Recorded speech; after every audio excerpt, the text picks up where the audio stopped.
மன்னிப்பதிலும் இரக்கம் காட்டுவதிலும் இறை இயேசுவை உலக அரங்கில் பிரதிபலித்த நம் திருத்தந்தை பிரான்சிஸ் அவர்களின் மரணம் நம்மை மிகுந்த வேதனை அடையச் செய்து ஆழ்ந்த துயரத்திற்குள் உள்ளாக்கி இருக்கிறது. திருத்தந்தை பற்றிய சில தகவல்களை தெரிந்து கொள்வோம்.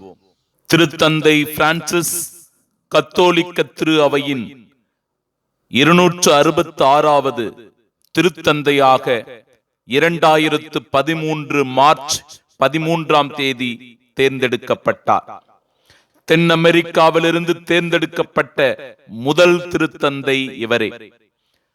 இயேசு சபையிலிருந்து திருத்தந்தை பதவிக்கு தேர்ந்தெடுக்கப்பட்ட முதல் திருத்தந்தை என்ற சிறப்பும் இவருக்கு உண்டு. பல்வேறு மொழிகளில் புலமை பெற்றவர். குறிப்பாக ஸ்பானிஷ், இத்தாலியம், லத்தீன், ஜெர்மன், ஆங்கிலம், பிரெஞ்சு போன்ற மொழிகளில் புலமையும் நன்கு பேசும் திறனும் கொண்டவர். திருத்தந்தை அவர்கள் அர்ஜென்டினாவின் புவனோஸ் ஐரேஸ் நகரில் பிறந்தவர்.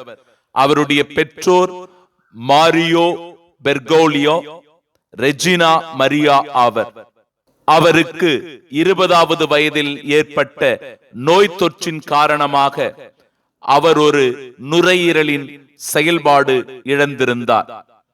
வேதியியல் துறையில் பட்டம் பெற்று சிறந்த புலமை பெற்றிருந்தவர். இயேசு சபையில் 1969 டிசம்பர் 13ஆம் நாள் 33வது வயதில் குரு பட்டம் பெற்றார். 1992ஆம் ஆண்டு புவனோஸ் ஐரேஸ் உயர்மறை மாவட்டத்தின் துணை ஆயராகவும் 1998 பிப்ரவரி 28ஆம் தேதி உயர்மறை மாவட்ட பேராயராகவும் ஆனார். அதன் பின்னர் 2001ஆம் ஆண்டு கர்தினாலாக பொறுப்பேற்றுக் கொண்டார். இவருடைய பணிகள் தனித்துவம் மிக்கதாக அமைந்திருந்தது. நோயுற்றோர் மீது பரிவு காட்டுதல், திறந்த மனம் படைத்தவராக வாழ்ந்தது, ஏழை எளிய மக்களுக்கு அதிகமாக உதவி புரிந்தது, தம் வாழ்நாளில் எளிமையை கடைபிடித்து வந்தது, ஏறக்குறைய 1.2 பில்லியன் கத்தோலிக்க இறைமக்களை வழிநடத்தி அவர்களுடைய மனதில் நீங்கா இடம் பிடித்த திருத்தந்தையாக இருந்தார். திருத்தந்தையாக பொறுப்பேற்ற 4 மாதங்களுக்குள் தமது முதல் சுற்றுமடல் லைட் ஆஃப் ஃபெய்த், நம்பிக்கை ஒளி எனும் தலைப்பில் வெளியிட்டார். அகதிகளுக்கும் புலம்பெயர்ந்தோருக்கும் ஆதரவு காட்டுகின்ற திருத்தந்தையாக இவர் அறியப்பட்டார். திருத்தந்தை அவர்கள் உலக இளைஞர்களை அதிகமாக கவர்ந்தெழுத்தார். குறிப்பாக உலக இளையோர் நாளை கொண்டாடி பல்லாயிரக்கணக்கான இளையோர் மத்தியில் உறவாடினார். 2013ஆம் ஆண்டு டிசம்பர் 11ஆம் நாளில் உலக புகழ்பெற்ற டைம் வார இதழ் திருத்தந்தை பிரான்சிஸ் அவர்களை 2013ஆம் ஆண்டின் சிறந்த மனிதர் என்று அறிவித்து கௌரவப்படுத்தியது. உலக அமைதிக்காக மிகச் சிறப்பான உரையை 2014ஆம் ஆண்டு உயிர்த்தெழுதல் பெருவிழாவில் ஆற்றினார். திருத்தந்தையினுடைய முதல் ஆசிய பயணம் 2014ஆம் ஆண்டு கொரிய நாட்டில் நிகழ்ந்தது. போர் நிறுத்தம், உலக அமைதிக்காக குரல் கொடுத்த திருத்தந்தையாக அறியப்படுகிறார். சுற்றுச்சூழலுக்கு அதிகமான முக்கியத்துவம் கொடுத்த திருத்தந்தையாகவும் இவர் அறியப்படுகிறார். குடும்ப நலனில் அக்கறை காட்டி கத்தோலிக்க குடும்ப விசுவாச வாழ்வை வலியுறுத்தியவர்.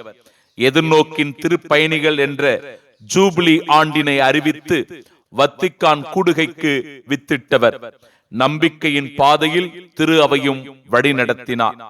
கடந்த சில நாட்களாக உடல் நலக்குறைவினால் பாதிக்கப்பட்டிருந்த திருத்தந்தை அவர்கள் மிகுந்த அவதிக்கு உள்ளானார்.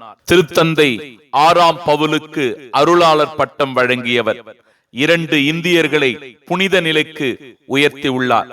உலக அடிமை முறையை ஒழிப்பதற்காக அறிக்கையை வெளியிட்டிருக்கிறார். கடந்த சில நாட்களாக உடல் நலக் குறைவினால் பாதிக்கப்பட்டிருந்த திருத்தந்தை அவர்கள் உலக மக்களின் தொடர் இறைவேண்டல் ஜெபத்தின் வழியாக மீண்டும் உடல் நலம் பெற்று பொதுவிடங்களில் தோன்றினார். திருத்தந்தை அவர்கள் நிமோனியா காய்ச்சலினாலும் சுவாச கோளாறு பிரச்சனைகளினாலும் அவதிப்பட்டு வந்த நிலையில் தன்னுடைய 88வது வயதில், அதாவது 21/4/2025 திங்கட்கிழமை அன்று இறைவனடி சேர்ந்தார்.